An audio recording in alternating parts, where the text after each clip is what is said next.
Hello our YouTube family, so welcome back to our new vlog. और ये vlog है special आलू के पराठे वाला। सो यस, इसमें मैंने बनाई थी डिलीशियस टमाटर की चटनी और क्रिस्पी क्रिस्पी आलू के पराठे। सो मैं आपको बताऊंगी कि ये मैंने कैसे किया।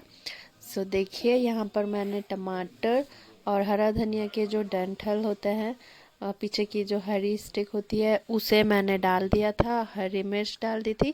अगर लहसुन है तो वो भी डाल सकते हैं, मेरे पास नहीं थे। और फिर उसमें हल्का सा तेल, जीरा, नमक डालकर मैंने उसे पका लिया था। और जब तक मेरे आलू बॉईल हो रहे थे, यहाँ देखिए जेडन और आयरीन की मस्ती कैसे चल रही है। टॉय बॉक्स के अंदर ही जाकर बैठ जाते हैं दोनों और सारे टॉयज़ बाहर कर देते हैं। और फिर जो है रात को टाइडी अप भी जेडन ही करता है। सारे टॉयज़ जो हैं वो फिर वापस भरता है अपने टॉय बॉक्स में। सो ये सब कर रहे थे और फिर परवेज़ कुछ एसएमएस डिश सर्च कर रहे थे यूट्यूब में। ये देखिए, आयरीन जो है बाहर आ गई है और टॉयज़ भी साथ में बाहर आ गए हैं बॉक्स। सो बस ऐसे ही हम जेडन और आयरीन को जो है कुकिंग के टाइम पे बिज़ी रखते हैं। उन्हें जो खेलना है वो हम दे देते हैं ताकि हम लोग चैन से कुकिंग कर पाएँ। सो ये एक डिटेल्ड व्लॉग है कि कैसे मैंने अपना आलू का पराठा जो है वो प्रिपेयर किया। यहाँ देखिए, हमारे आलू जो हैं बॉईल हो गए हैं और फिर मैंने उन्हें छन्नी में निकाल लिया था, बॉइल्ड जो आलू थे, सो दैट वो थोड़ा सा ठंडा हो जाए और मुझे छीलने में ज़्यादा परेशानी ना हो। बिकॉज़ गरम आलू से बहुत गरम लगता है ना, हाथ में जल जाता है थोड़ा। इसलिए फिर मैंने ठंडा पानी चला दिया था नल से कि आलू जो हैं जल्दी ठंडे हो जाए। बस फिर मैं यही सोच रही थी कि अब क्या करूं क्योंकि जेडन और आयरीन जो है वो साथ साथ जो है अपने कुछ कुछ शैतानियाँ भी करते रहते हैं।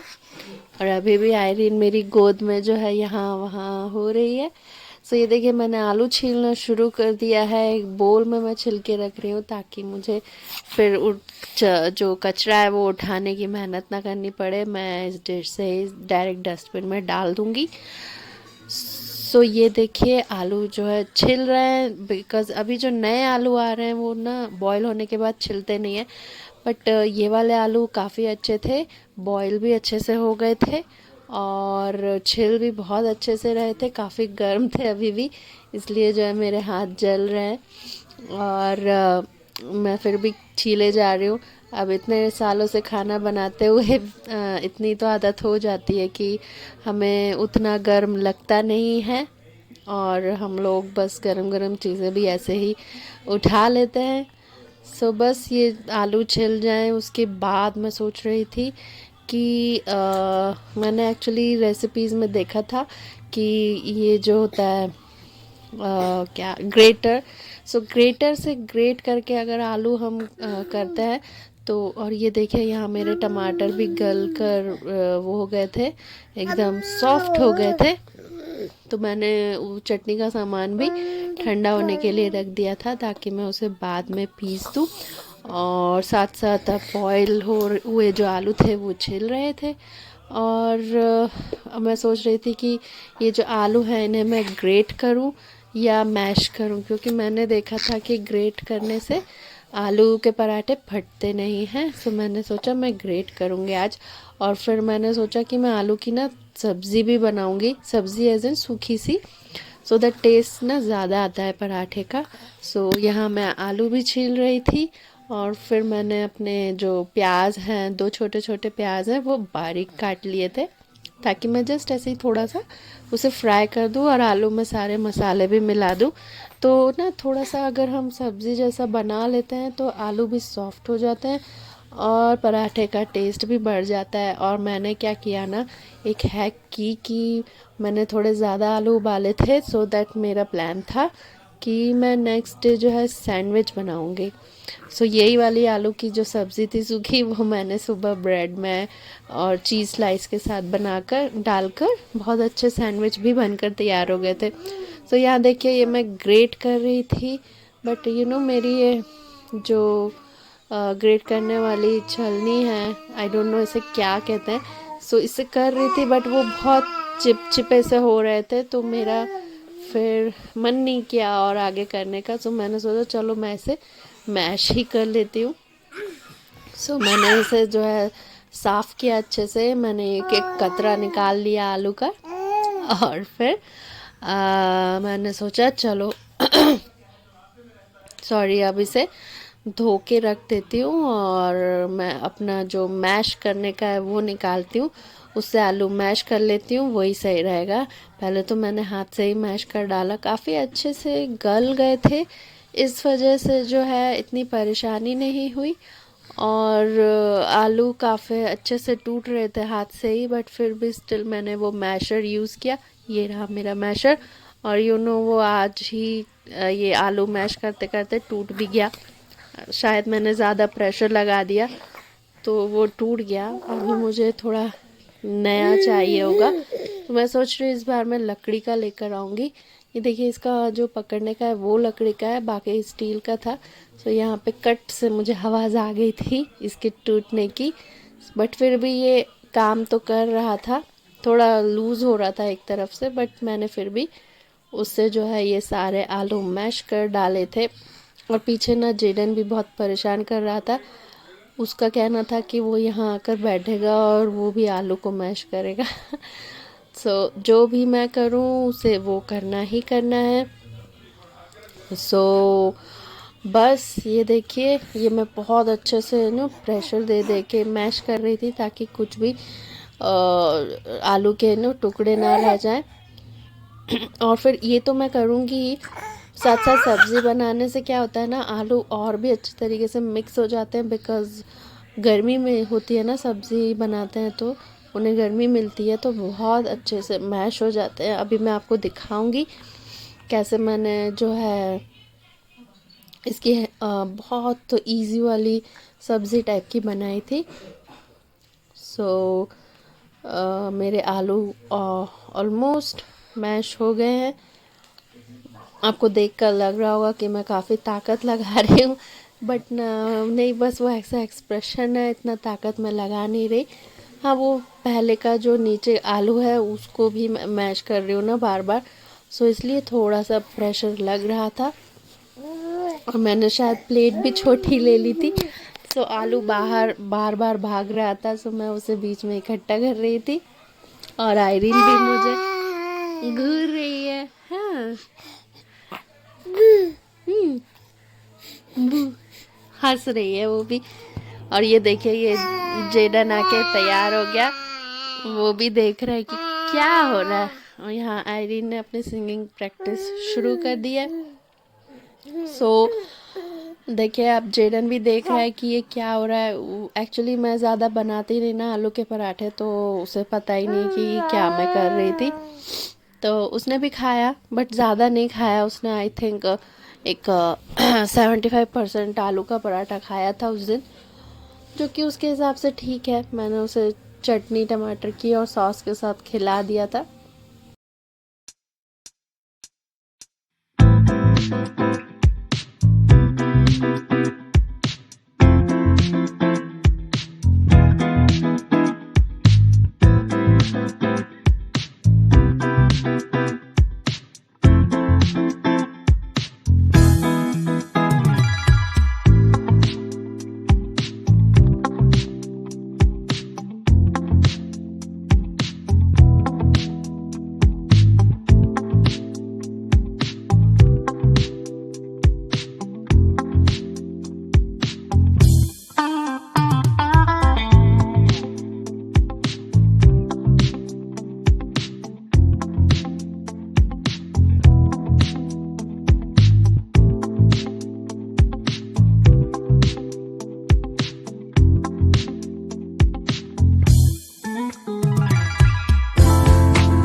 अब मेरी प्याज जो है बारीक कट गई थी और हरी मिर्च भी मैंने काफ़ी बारीक काट ली थी।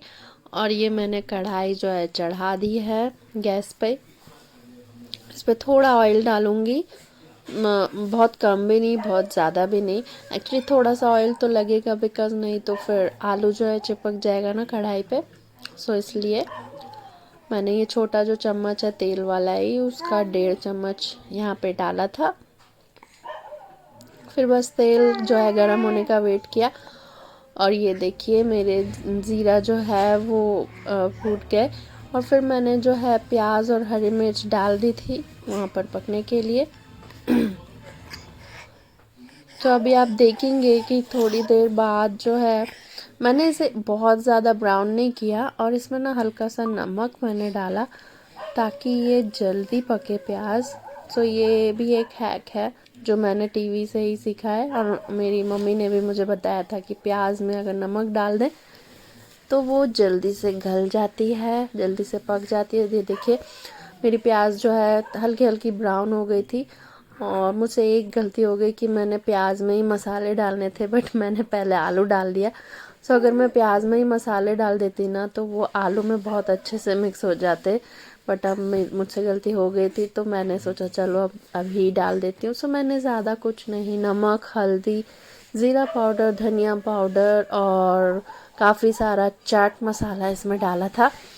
ये जो सब्ज़ी है ना ये थोड़ी खट्टी खट्टी अच्छी लगती है, आलू की जो सब्ज़ी है। ये मैंने जो चाट मसाला भी आपको दिखाया वो मैंने इसमें भरपूर डाला था और फिर इसे खूब मैश किया, खूब मैश किया, बहुत सारी ताकत लगाई। बहुत देर तक मैंने इसे पूरा मैश कर दिया, कूट कूट कर एकदम मस्त सा ये बन गया था।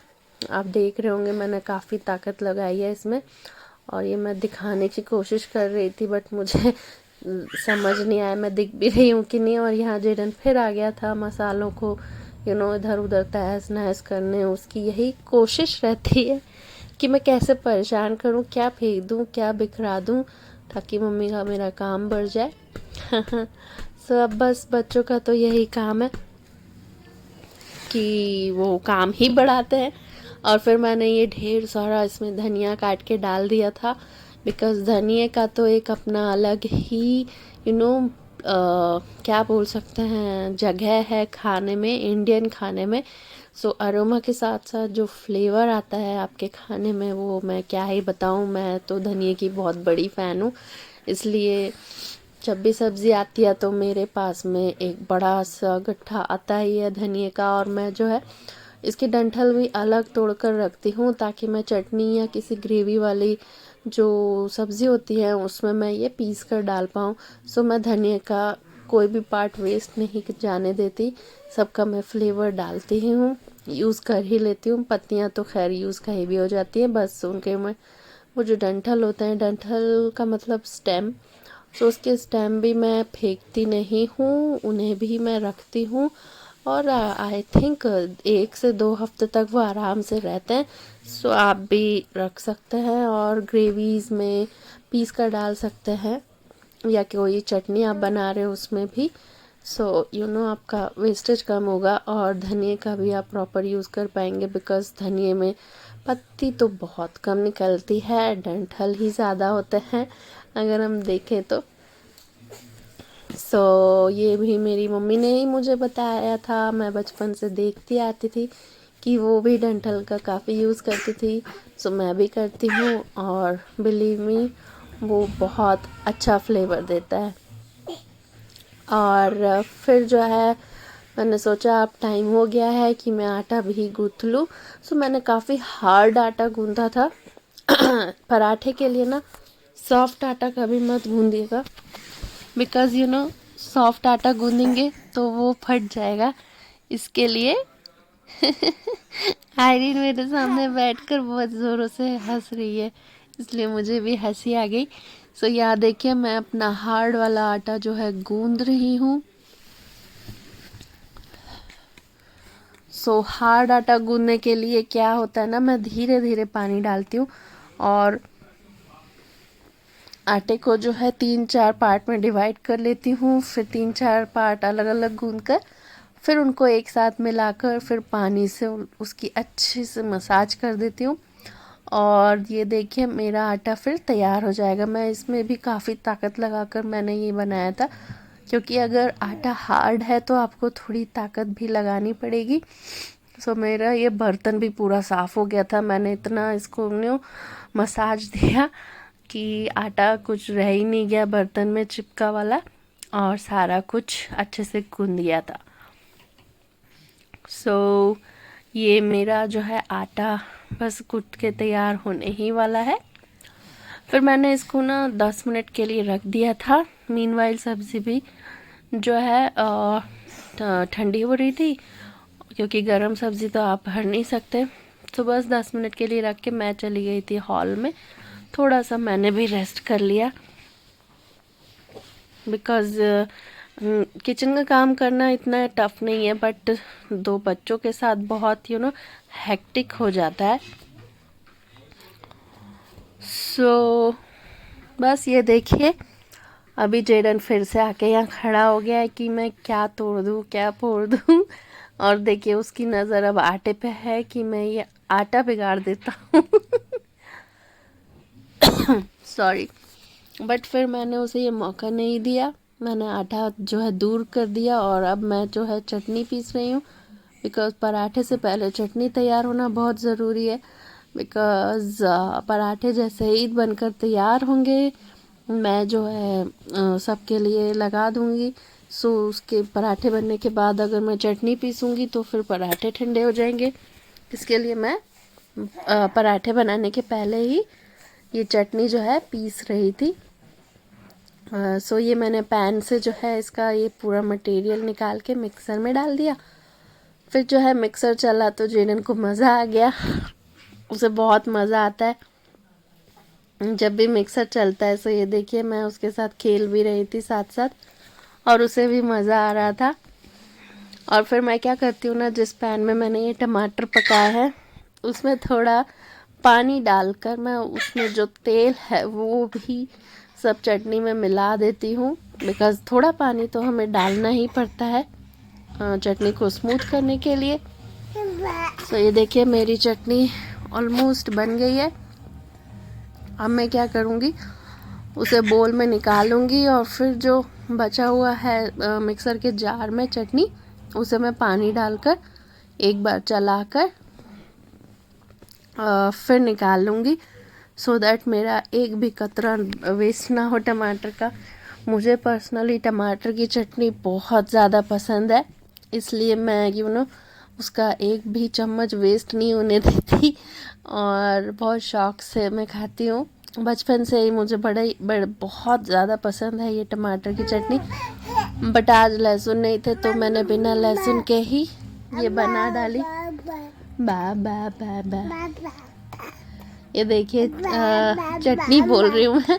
आयरीन जो है वो भी बात कर रही है मुझसे, उसे लग रहा है कि मैं उससे बात कर रही हूँ। अच्छा इतनी बातें बहुत क्यूट होने लगी है वो आजकल, और काफ़ी बातें भी करना चाहती है।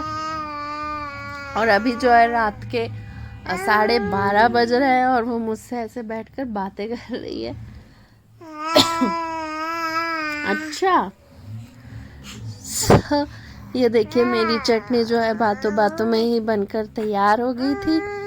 फिर मैंने सबसे पहले जो है ढक्कन को अच्छे से पोंछा, जैसे कि मैंने आपको बोला एक कतरा भी वेस्ट नहीं जाने देती। सो पहले मैंने ढक्कन से सारा कुछ निकाल लिया, फिर जो है अब चटनी निकाल रही हूँ। फिर जो पैन में पानी था वो डालकर मैं फिर से उसे पूरा क्लीन करके मैं निकालूंगी। सो आई थिंक आप लोग भी ऐसे ही करते होंगे, सो दैट जार में कुछ रह ना जाए और फिर धोने में भी इजी रहता है और चटनी का कुछ वेस्ट भी नहीं होता है पार्ट। देखिए ये मैंने डाल दिया पानी, और अब मैं जार को जो है तो थोड़ा हल्का सा ऐसे हिला के और फिर निकाल लूँगी चटनी। तो यहाँ जो है मेरी चटनी बनकर तैयार हो गई है।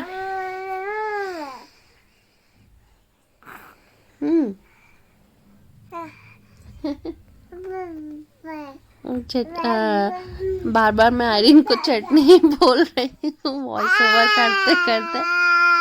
हाँ चटनी बोल दिया मैंने तुमको। जी जी जी जी। अब हो गई थी पराठे बनने की शुरुआत। आप देख रहे होंगे कि मैं क्या कर रही थी, एक टोकरी टाइप बना रही थी लोई की, और उसमें मैंने आलू की सब्ज़ी जो है जितनी भर सकती थी मैंने ढेर सारी स्टफिंग डाल दी, और फिर उसे अपने हाथ से ही उस जो टोकरी सी बनाई थी मैंने उसको ऊपर की तरफ बढ़ाकर मैंने उसे पैक कर दिया। तो ऐसा करने से क्या होता है ना कि आपका पराठा ज़्यादा मोटा नहीं होता, और ऐसे जो है प्रेस करके मैंने पहले सारे जो लोई हैं वो मैंने बनाकर तैयार कर ली थी। और मैं ये काफ़ी जल्दी जल्दी कर रही थी ऐसा, बिकॉज़ हॉल में जो है जेडन एकदम भूख से परेशान हो गया था और उसे नींद भी आ रही थी, सो वो काफ़ी ज़्यादा परेशान कर रहा था। और ये देखिए मैं शायद उसे कुछ देने गई थी, और ये मेरी दूसरी लोई ऐसे ही बनकर तैयार हुई है। सो लोई तो जो है मैंने काफ़ी फास्ट बना ली थी, काफ़ी तेज़ी से। और फिर जो है पराठा बनने में भी एक बार अगर आपका तवा गरम हो गया तो उतनी देर नहीं लगेगी। एक बार अगर आपका तवा अच्छे से गरम हो गया और आप फटाफट बेल रहे, तो इसके लिए ही मैंने पहले सारी लोइयाँ बनाकर रख दी थी स्टफ़ करके। उसके बाद जो है फटाफट पराठे बन गए। तो आप भी ये करके देखिएगा। ये भी मैंने एक फेसबुक वीडियो में देखा था। तो उससे क्या होता है ना कि जो आलू की सब्ज़ी अंदर अच्छे से सेट हो जाती है, ऐसे पहले से ये स्टफिंग वाली लोई तैयार करके रखने से।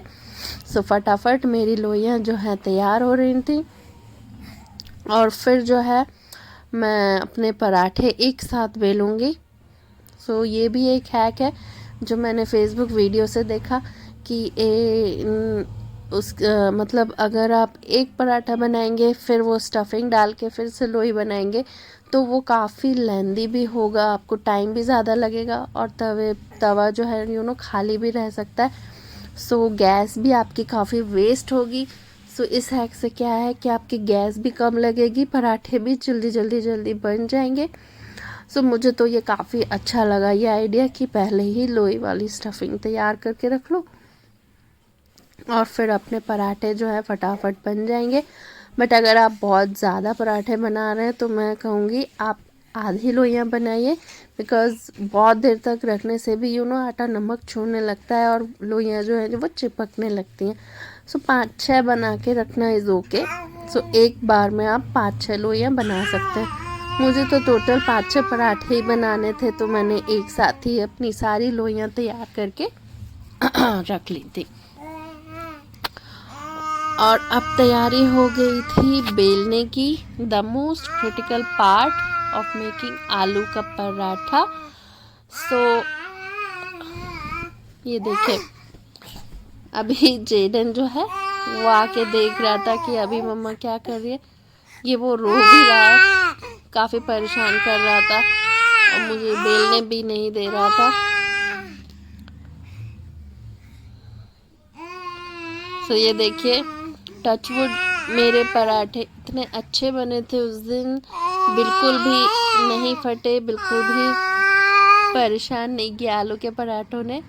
बस जेडन ने मुझे काफ़ी परेशान किया, बट आलू के पराठों ने परेशान नहीं किया और वो काफ़ी ईज़िली बेल रहे थे और काफ़ी अच्छे से। आप देख रहे होंगे मैं बहुत हल्के हाथों से बेल रही हूँ और मेरे पराठे बहुत मोटे भी नहीं थे, स्टफिंग भी काफ़ी सारी थी। ये देखिए ये कितना अच्छा बन के तैयार हुआ है और ये तवे पे चला गया। तो ऐसे ही मैंने फटाफट जो है अपने पराठे बना के तैयार कर लिए थे। और एक बार लोई बन जाने से काफ़ी आसानी हो जाती है। सो ये आप देख पा रहे होंगे कि मैं कितना ईज़िली जो है पराठे बना पा रही हूँ।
सो आपने देखा कैसे मेरे क्रिस्पी पराठा तैयार हो रहे थे, और ये जो मैश करने वाला था आलू को, उससे ही मैं पराठों को प्रेस कर रही थी। प्रेस करने से क्या होता है ना कि पराठा हर तरफ से अच्छे से पक जाता है और थोड़ा क्रिस्पी भी हो जाता है ऊपर की परत जो है। सो ये काफ़ी अच्छी चीज़ है, बट मेरा तो टूट गया आज, तो मुझे अब और एक लेके आना होगा। मैं सोच रही हूँ इस बार मैं प्योर लकड़ी का पूरा एक ही लेकर आऊँ, मतलब लकड़ी से ही बना हुआ, ताकि वो टूटे ना। मैंने देखा है लकड़ी की चीज़ें जो है वो काफ़ी चलती हैं। ये देखिए, ये मेरा पराठा कितना अच्छा तैयार हुआ है और खाने में भी काफ़ी टेस्टी बने थे। टमाटर की चटनी के साथ तो बड़ा ही मज़ा आया, और इतनी मेहनत करने के बाद तो टेस्ट अलग ही लगता है। आपके हाथों का खुद का पराठा होता है तो आपको टेस्टी भी लगता है, और एक प्राउड फीलिंग भी आती है कि चलो मेरी मेहनत का ये फल है और काफ़ी अच्छा है।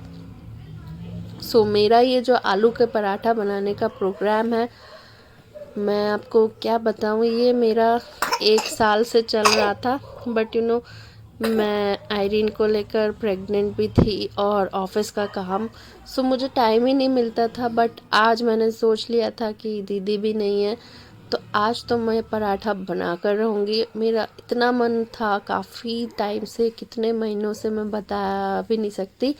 सो आज मैंने सोचा आज कुछ भी हो जाए, आज तो घर में आलू के पराठे ही बनेंगे। और देखिए, मेरा जो है चैलेंज कंप्लीट हो गया। मैंने आखिर अपने आलू के पराठे बना ही लिए, और बहुत खुशी खुशी मेरे पराठे अब कंप्लीशन की ओर बढ़ भी रहे थे। काफ़ी अच्छे बने थे, क्रिस्पी क्रिस्पी। और देखिए, ये तवा जो है ना काफ़ी गर्म है, तो इसमें फटाफट जो है वो सिक रहे थे। और मैंने आपको मोस्टली सारा वीडियो ही दिखाया है, सो इसमें कुछ कट भी नहीं है। आप देख पा रहे होंगे कि फटाफट जो है ये सिक रहे हैं। सो आपको एक राय दूंगी कि अगर आप बना रहे हैं तो पराठा तो तवा बहुत अच्छे से गर्म रहना चाहिए, उससे जो है आपके पराठों की क्वालिटी अलग ही होगी। बिकॉज़ अगर तवा गर्म नहीं है तो पराठे ना कच्चे कच्चे रहेंगे, और फिर आप जब उन्हें सेकने जाएंगे तो वो जल भी सकते हैं। सो पराठा अगर अच्छे से गर्म है तो तवा अगर अच्छे से गर्म है तो पराठा भी अच्छे से बनेगा, क्रिस्पी क्रिस्पी। सो मैं उम्मीद करती हूँ आपको मेरा ये व्लॉग पसंद आएगा। ये मेरा व्लॉग जो है आलू के पराठों को समर्पित था, कह सकते हैं। मैंने इस व्लॉग में और कुछ भी इंक्लूड नहीं किया है, बस मैंने आपसे शेयर किया है कि ये मैंने कैसे बनाया। एकदम सारी चीज़ें मैंने एक एक करके आपको दिखाई, और शूट करने में भी मुझे बड़ा मज़ा आया था कि एटलीस्ट मैं भी बाद में खुद देख पाऊँगी कि ये मैंने कैसे बनाया था। सो ये भी एक टाइप की मेमोरी है, बिकॉज़ मुझे कुकिंग भी अच्छी लगती है, और एक्चुअली बच्चों के साथ मैं ज़्यादा कर नहीं पाती आजकल। सो जब भी टाइम मिलता है मैं बहुत एंजॉय करती हूँ कुकिंग करना। और ये वाला पराठा आई थिंक थोड़ा सा चिपक गया था, बट फिर भी मैंने थोड़ा सा उठाकर डाल दिया था तवे पे। बहुत हल्का सा आलू बाहर निकला था, विच इज़ ओके। सो बस आप देख पा रहे होंगे कि मेरी लोइयाँ जो हैं ख़त्म हो गई, मेरी लोइयाँ जो है वो ख़त्म हो गई हैं, और मेरा लास्ट आलू का पराठा भी बनकर तैयार है। सो उम्मीद करती हूँ आपको मेरे पराठे जायकेदार लगे होंगे, और अगर टेस्टी और डिलीशियस लगे हैं तो please do watch, like, share and subscribe to our channel which is Jaden and Irene's nest. हमारे जो हैं बहुत सारे व्लॉग्स हैं, और आप चाहें तो पुराने व्लॉग्स भी जाकर देख सकते हैं, जिसमें आपको बहुत सारी वैरायटीज़ मिलेंगी बच्चों के प्यारे प्यारे मोमेंट्स, हमारे हैदराबाद ट्रिप के सारा जो हमने घूमा था वो सारी जगहों के वीडियोस, और बीचेस, पहाड़, बहुत कुछ आपको मिलेगा। So please do watch our vlogs and enjoy. Okay then, चलिए फिर अब हम नेक्स्ट व्लॉग में मिलते हैं। Bye bye. ओके, आयरन भी आपसे बाय करेगी। बाय।